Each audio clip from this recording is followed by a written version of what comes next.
you can start the program from there.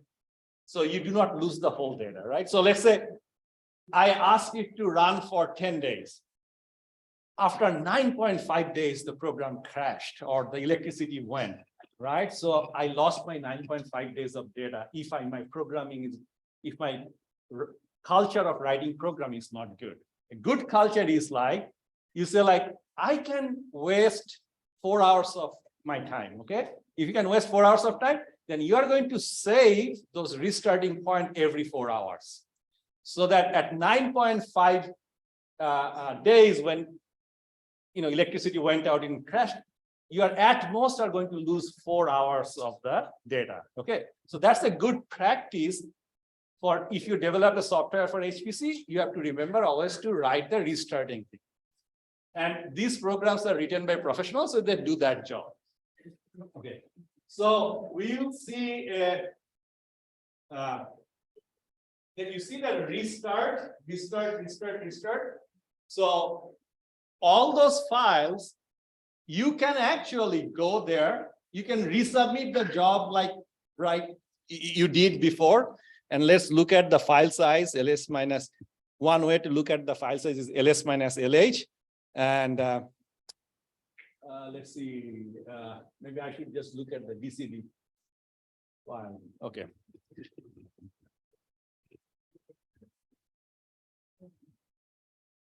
So, it's too, let's see. So this is 4.8 megabyte right now.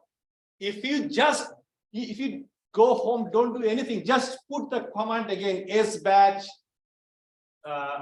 in the step for hbatch, step4.sub, you will see magically it has doubled, like after, run for 12 minutes or so. The reason is, if you submit the job again, it's going to start from where it left. And it's going to accumulate the data on this file. So this file will increase size as you are running. Okay. So that is a good practice. You keep, so. Okay, so this is my all-important file. Everything with the restart, you need those to restart the calculation. Okay, so that anytime you can, and then once you're done with the calculation, either you can delete them if you think like you don't need them at all, but it's good practice to keep them somewhere so that you can delete them later after the project is done. But this is the file that you want to keep, because this is all the future analysis will be on this file. Okay, and then at the core, this is your final. This file does not hold any new information.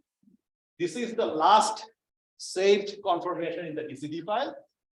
It is given in a separate coordinate file so that you can easily check into it. But it has the same information here. Okay, and let's see. And this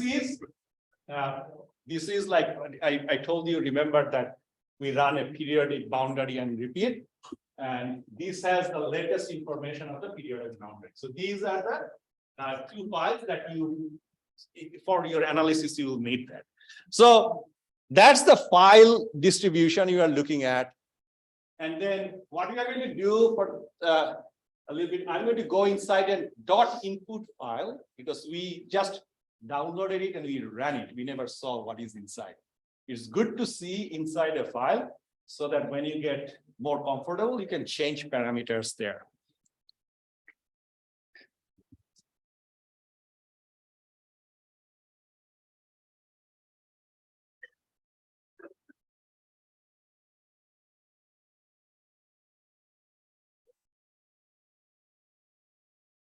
Okay, so the first, this file, the structure is anything that starts with a hashtag means comment. Anything that does not start with a hashtag means like it's a. This is hard to read. Can you still see it? Okay. So first is called the structure. That means like which file is my .psf, like protein structure file, where I have all the information about what type of atom, who is connected to that, and what. So here you can see in this one, the file given, but no directory address is given. So it is expecting the file to be where in your current directory. But in future, if you want, like what I do, I have a separate directory for input, separate directory for output, and separate directory for all this data. So then I can give the directory information like /home/ structure / you can change this file to be in a special directory, to be read from a special directory.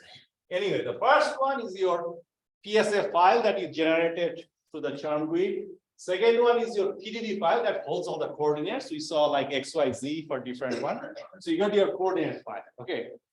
Then temperature, set the temperature of the system. We did set at 303.50, so that's the temperature. So you can actually go there and manually change it if you want to run it at 330 degrees. Let's say you come back here and you don't have to go through, like once you generated the template, you don't have to go through the churn GUI again. You can come here and change it to 330, it will run at 330 and so on. This is the output name, and this is, we are going to change it next time we run. Okay, so next time means like when you go home, you run, you are going to, instead of step 4 equilibration, you are going to give it a name of a directory where you want to save, and then /step 4 equilibration. Then it will save to a directory where you want it. Yeah, typically it would be something like your output directory /step 4 equilibration. Yeah, so what we'll put it on the Slack, what to put it. So because we want to organize our file, and it did not produce the result that I was thinking it will produce. So this is where you have to come and change, and we'll put it in the Slack when you want to rerun it, so that these things get saved in a specific directory that we want. Okay. Let's say, okay, so we can go down.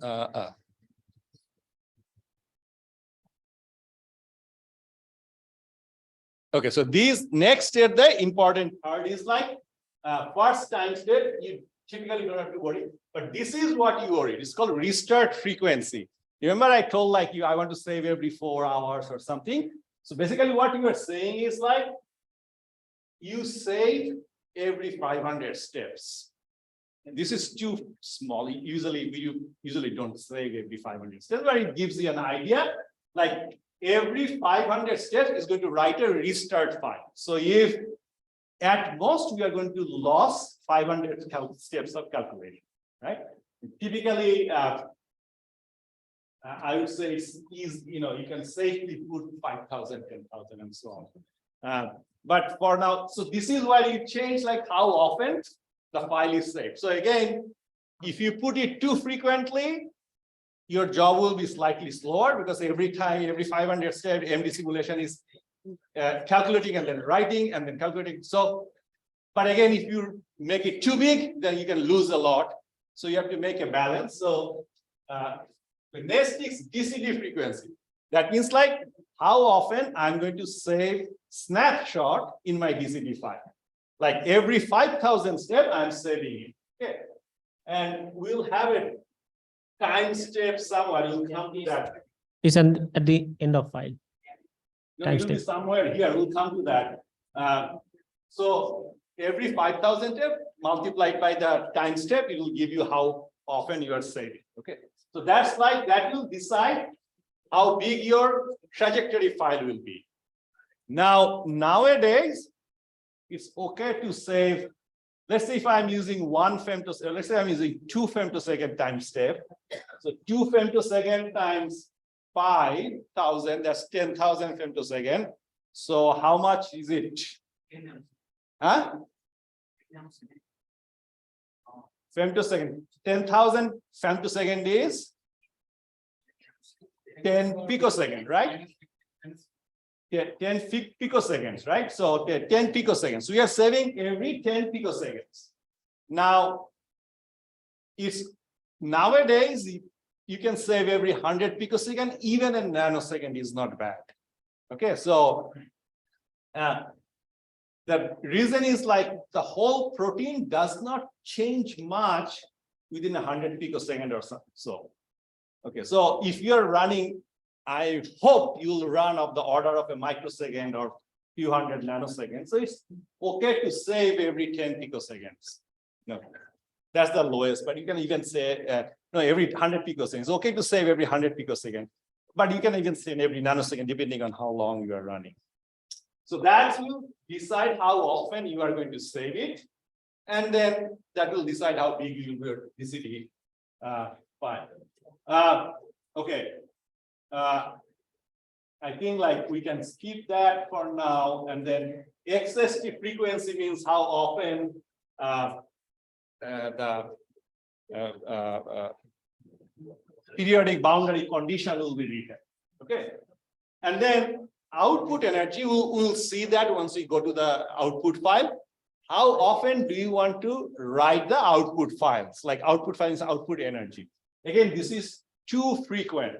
We don't want 125, every 125 steps, we want an energy output. And making them so frequently will make your program slower. Okay. It is typically what I do, the DCD frequency and the output frequency, I make it same. Because that way I know every time I'm saving a snapshot, I'm going to save the energy too. Okay, and we'll look into the energy. Okay, I think this is the energy output of NAMD timing. That's like what we're going to change, and this is in the XST file. So that this one I want typically make same as the DCD frequency. All right, let's see. Okay, so we saw that. Okay, then comes all the what are my force field parameters, and you don't have to change them because if you download from the Charm GUI, they're nicely arranged. All these files are, you have like 20 of those files. They are the force field parameters. Huh? Anything that starts with the parameter. So and then anything that starts with the PRM are typically parameter files, but anything that ends with the STR, that means like it has some special parameters inside those files. So those are the typical standard. So all 36, it means like this is a 36th version of the force field, and from the this is the naming convention for the Charm force field. So this is the 36th version of the force field for the proteins, and all means like everything is included. And then Na means nucleic acid, carbohydrate, lipid, CNF means for like small molecules, and so on. So, but these are nowadays are so well taken by Charm GUI, you almost don't have to worry about it. The only time you have to worry is if you have a small molecule that Charm GUI couldn't find the parameter, and you have to generate the parameter, and you have to bring, or you have to copy, copy from somewhere, then you have to give your another parameter and point to your own parameter files. Okay, so that's the only time you have to worry about that. So, okay, so now comes the non-bond part. So you see, like, what does the non-bond exclusion means? And again, you are always going to use the scaled 1,4 or 1,4, but what does it mean? And we should understand what does it mean. So remember, like some atoms are bonded. Now, this atom has charge, this atom has charge, this atom has charge. Let's say I'm just making random charges. Now, these two will have an electrostatic interaction, right? But then we put a spring between them. Right? So, what exclusion 1,4 means, if any atoms are distance of 4 atoms connected, so like 3 bonds, right? So this is the first neighbor, second neighbor, third neighbor. So if any atoms are within the 4th atom, don't calculate the electrostatic between them, because the spring is taking care of all the interaction. You only calculate the electrostatic if it is from the 5th atom. So that's like, so electrostatic will be calculated between these and these, and these and 6, and so on, like not between the first 4 neighbors. That's because these first 4 neighbors, the interactions are being taken care by springs, force, and so on. So that's what the exclusion means, and you should always have it up. If you don't have it up, then some of the forces will be calculated twice. Okay. Let's see. I don't want to go into the other details. What we need to let's see what we need to do.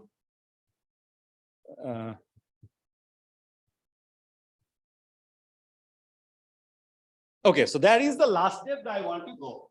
So in the last step, this decides how long you are asking the simulation to be run. It's saying like first do a 10,000 step of minimization. Minimization means you are not running a molecular dynamics simulation. You are just solving like a gradient, or like how do we calculate the gradient of the energy at this space and move along the gradient. Okay. So it is to stabilize your system. It is to make the energy to negative. When you are starting it, you may have a positive energy. It's to make the energy to negative.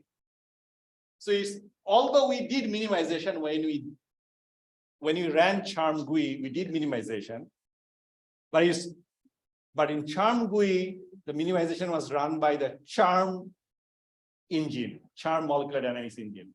And then we took that system, we are moving to a different molecular dynamics engine like NAMD or GROMACS. So whenever you are moving one system to another different system, it's always a good practice to run a little bit of minimization, just because different engines handles the decimal places slightly differently. So it's always a good practice. Okay, and this is the part that determines how long you are asking it to run. So I'm asking it to run 1, 2, 3, 4, 5, 6, 7. So 9 million steps.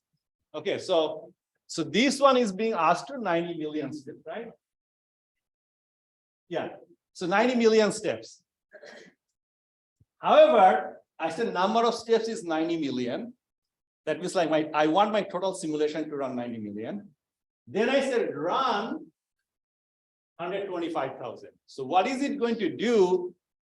It will remember in the restart file, it will remember that you want ultimately to be run 90 million steps. But on this run, I'm going to run 125,000 steps. Unless you know the time ran out, unless the electricity went out or something. If you would have let it run the full, then it would have been run for 125,000 steps. And the next time you run, it will run another 125,000, unless you change this number, you can change. And then when it reaches the 90 million, it will stop. Okay, so this is the number that as you are running your simulation, this is the number you are going to change. You are going to say like, I want my equilibration to run, you know, we'll go through how to see if a system has reached equilibration. I want my equilibration to run, it didn't run long enough. Let me come and change this number around a little bit. And then once I'm happy with the equilibration, and then you can say like, I don't want to run 90 million steps. I'm happy with 5 million steps. Then you change there.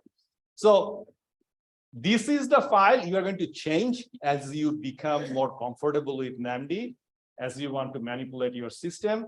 You know, CHARM-GUI gives you a template. It gives you a template that tells like, here is the template. Now you come back, you change your temperature if you want to. You change your destination folder where you want to save your things. You change how often do you run. And there is something else that I missed. There should be a time step. I don't know how that you want to change. Let's see. There it is. Time step, 2 femtoseconds. you do not want to go beyond 2 femtoseconds. Okay, if you want to go beyond 2 femtoseconds, 4 femtoseconds, you have to do something special called hydrogen partitioning mask. Like you want, you don't want to do that. So keep it 2 femtoseconds. However, if you see your system is blowing up or something, then it's good to keep it 1 femtosecond to check if there is something wrong in your system. So this is the other number that you are going to change. Okay, so that's any question. In the last 10 minutes, you'll look into the output file, then you'll go home to get to just to see that how the output file is. I don't think we will have time to look at the trajectory file today. What we will do is like tonight we are going to put how to rerun this so that all the data are saved in a different directory. After you rerun it by yourself, you have to rerun it without our help. So you'll go home and rerun the whole thing, and then we'll look at the trajectory. Okay, so the output file, we did not specify an output file. Okay, so that means it was saved, and next time we'll save an output file. We'll specify an output file. So it was saved in the Slurm.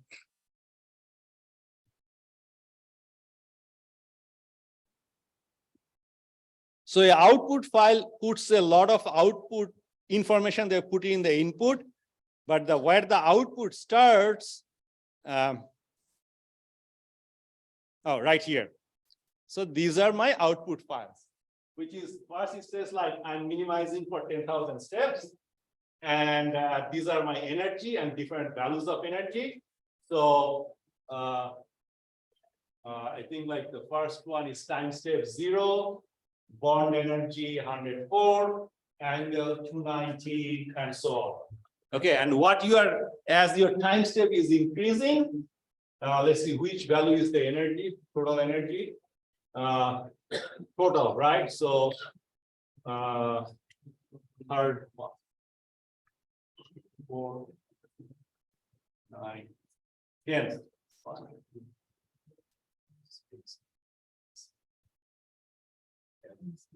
Oh, that doesn't look.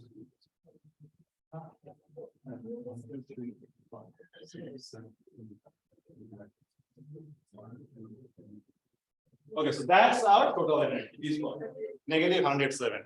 So you see, like what we should look into is like as our first step, step 0 by total energy is negative 107 something. If I go to the next step, you should expect it to be lower and lower because it's minimizing. You can see it's negative 107,189, negative 107,517. So my system's energy is going down, and which it should, because I'm trying to stabilize the system, is going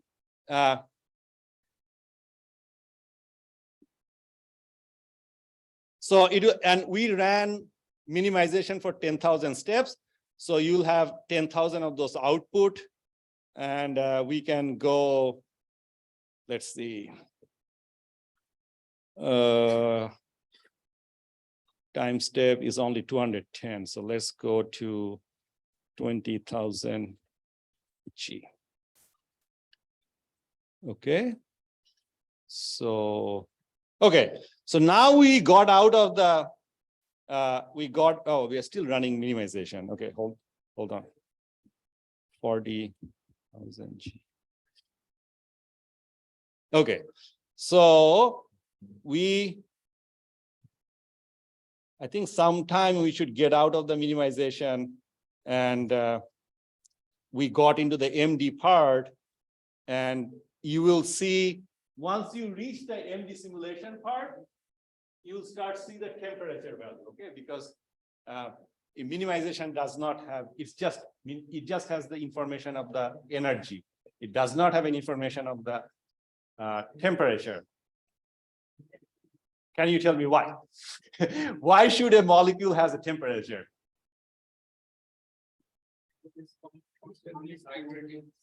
Okay, almost there. What is, do any of you remember the Maxwell's distribution, like, or do you come across, what does a temperature mean in atomic? So temperature means that somebody has velocity. Okay, if somebody has velocity, that means temperature, right?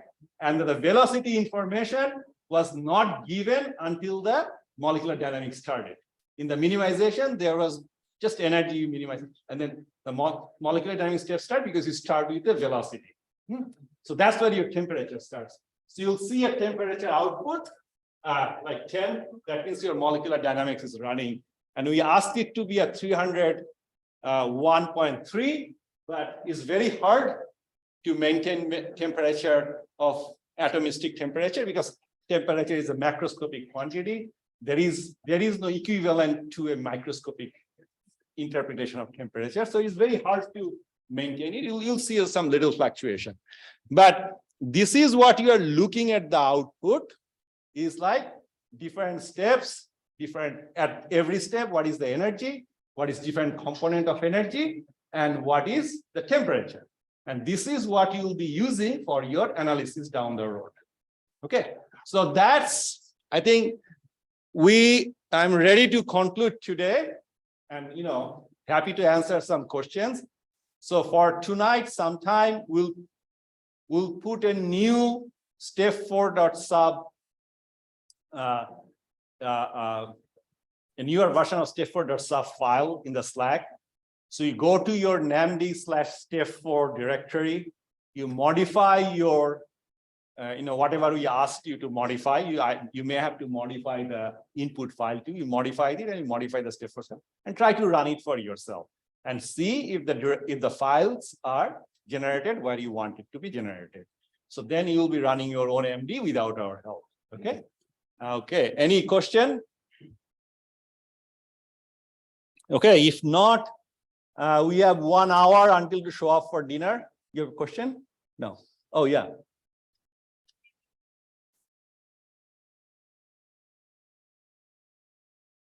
How can I get what? Oh, it's from that OSC. If we go to the on-demand, if you have the clusters, and if you click the ON shell access, is that what you're talking, or? That command I want to. I think she's talking about So it's Beam. It's not. I was file. reading a file. I was not reading using Notepad. I was reading using something like Nano. So let's go. Let's look at it here. So, yeah, I use Beam VI because that's what I used to. But you can use it. So here I have. If I type Nano, it's easy to use Nano. And that's my file. And I was just going down the file.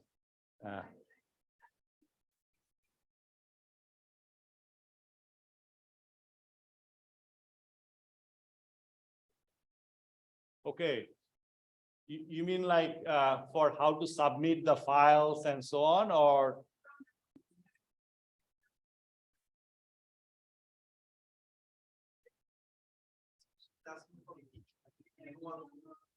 Or you can give any manual of I today. see.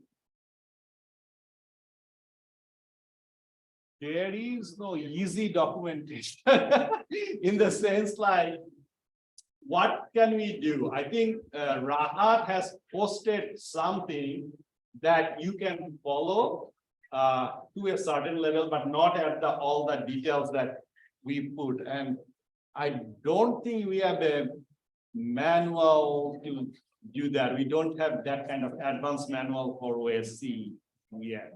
Yeah, Detailed manual. I have posted another file which is called OSC cheat sheet or something like that in the course material. So it will help you to surf in the OSC, but however, it's really hard to get all the comments. So I don't know if I can do that. Yeah, I mean, like, I guess we have to write a manual and put it up there, but let's see if we get energy, we'll write one, but a better option will be you start you can't make it, ask one of your friends. And that way, you will learn and that will be the best way to, Also post it in the Slack, or also post it Yeah. in the Slack. in the HPC section or HPC channel. Okay, so he created a note. If you share it on the Slack, people will get, so he created a note that you can put. Okay. Any other question? Yeah.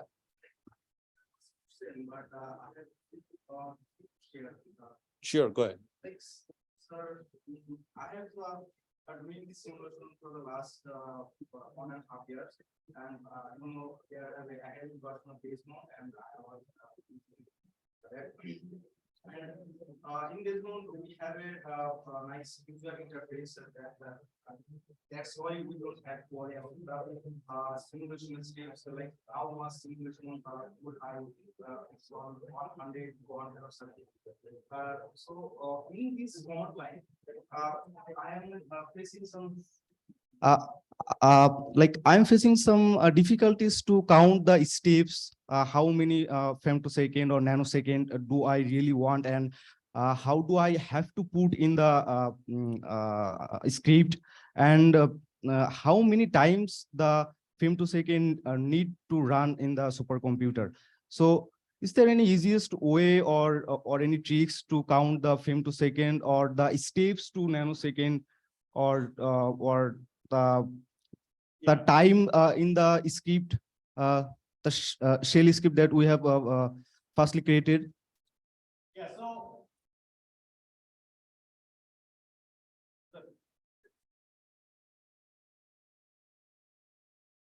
so the few things that determines your number of steps and how long is like, first is the time step, and you saw that value into the input file. Okay, the time step unit is in femtosecond. Whatever you give is, it will be in femtosecond. Typically 2. Okay. And then you are asking, another command was run. So 125,000, right? So that's your run, 125,000, right? So every run will generate 2 femtoseconds, so that becomes picoseconds. So 125 picoseconds, 250 picoseconds, right? So 125,000 step means 250 picoseconds, right? So you multiply these by this. If you run, this is femtoseconds. So that's 250 picoseconds, right? Okay. So then you know how long and if you keep running, but sometimes you do forget how many times run, okay?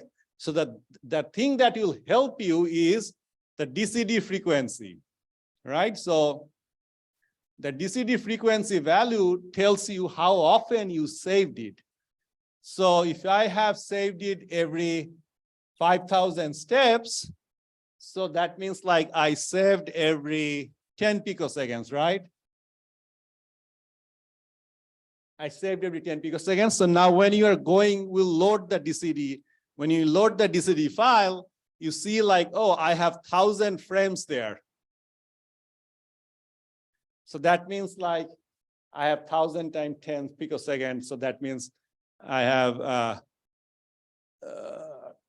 100 nanoseconds, right? So the DCD frequency will give you how often. That is the most reliable way to calculate how long your run is. The DCD frequency will give you how often you saved. So this time this is how often you saved, and multiplied by how many frames gives you how long is your trajectory.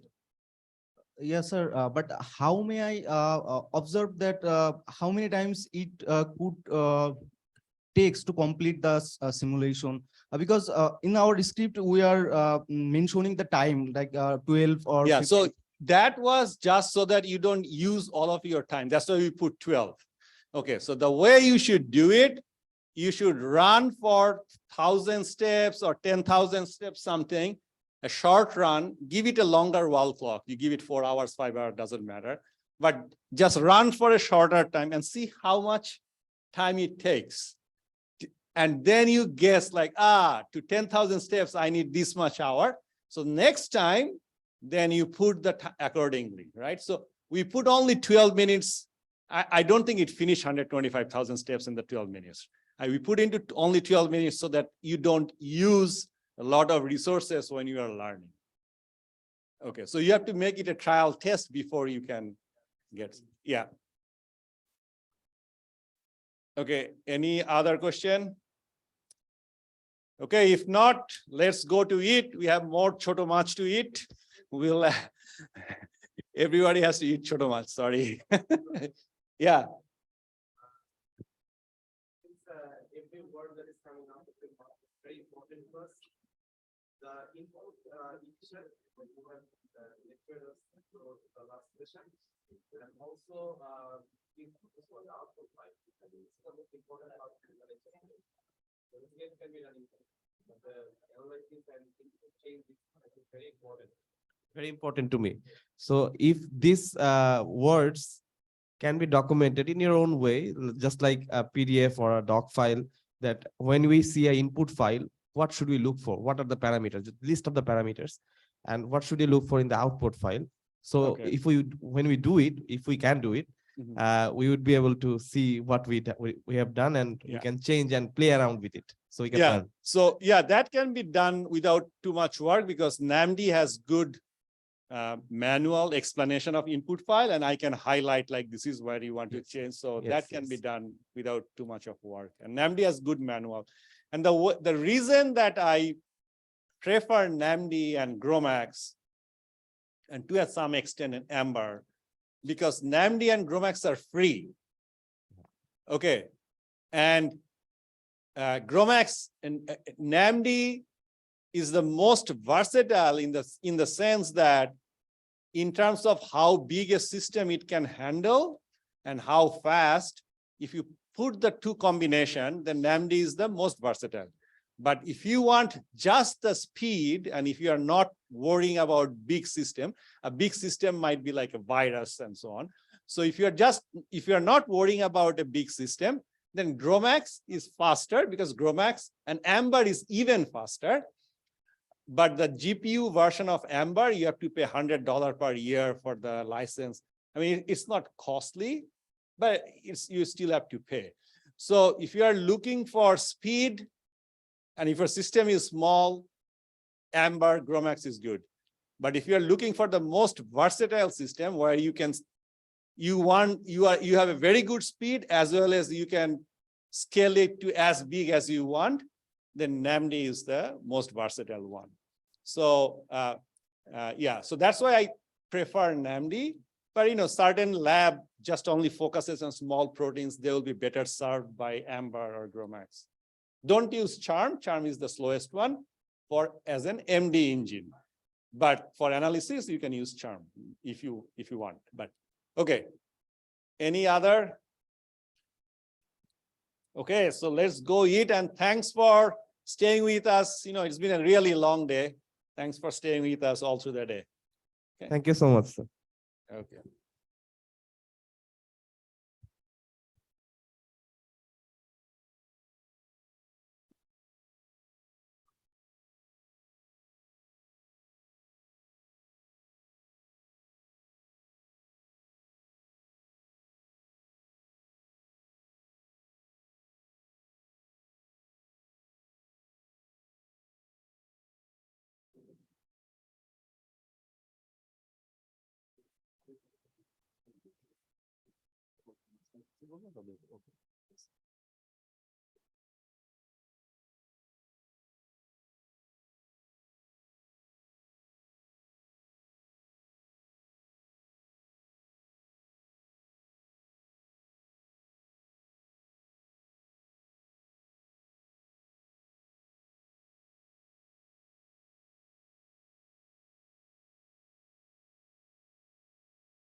So the USB dongle you have taken for connecting with LAN, I think you should give them back for today. You will get those dongle tomorrow. If you have a USB dongle for LAN connection, just give them back to the IT guy.